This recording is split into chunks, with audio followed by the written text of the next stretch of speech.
Bonjour, bienvenue, welcome guys. Dans cette nouvelle vidéo, les amis, j'espère que vous allez bien. Les gars, le Sénégal a battu le Soudan 2-0.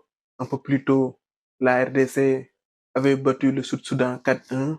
Avant cette rencontre, les Lions étaient sous pression, mais ils ont su gérer ce duel à distance pour la première place du groupe, synonyme de ticket pour le Mondial 2026. Pape Thiaw a aligné un 11 sans surprise. On savait que El Hadj Malick Diouf était en ballottage avec Ismaël Jacobs. Finalement, c'est le premier qui a été titularisé. Au milieu, Lamine Camara et Gana Gueye ont été laissés sur le banc. Et devant, Sadio Mané de retour a été titularisé et Boulaye Dia a été préféré à Jackson, qui a vécu un mercato mouvementé. On ne savait pas s'il allait quitter Chelsea. Finalement, il a rejoint le Bayern Munich. Dans cette rencontre, les Lions n'ont pas eu à forcer. Ils ont fait face à un bloc bas. Le Sénégal a fait la différence dès le quart de jeu sur coup de pied arrêté avec le but de Khalidou Koulibaly sur une passe de Krépin Diatta. Et juste avant la mi-temps, Pape Matar Sarr a marqué un superbe but sur une longue passe de Khalidou Koulibaly. Par la suite, les Lions ont géré.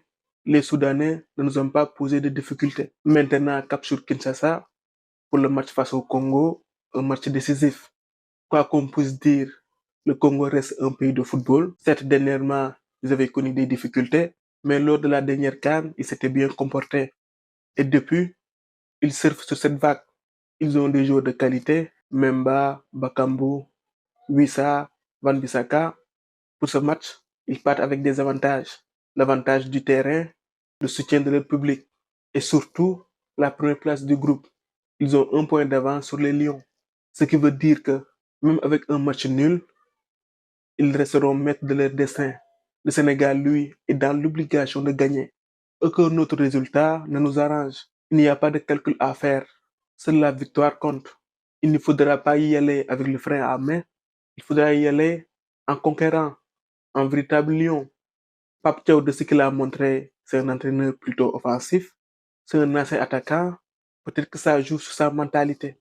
Ce ne sera pas un match facile, car face au Congo, au vu de l'enjeu, au vu de la qualité de leur équipe, on va avoir droit à une vraie opposition. Il faudra être concentré du début à la fin. Dans ce type de match, les remplaçants peuvent jouer un rôle important si la situation ne se décante pas.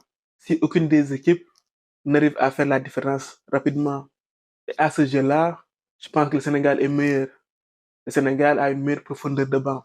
Ce ne sera pas facile, mais on y croit. Rendez-vous le 9 septembre. Voilà les amis, c'était tout pour cette vidéo. On se retrouve pour d'autres vidéos. À très bientôt. For the love of football. Au micro, c'était Devract pour vous servir.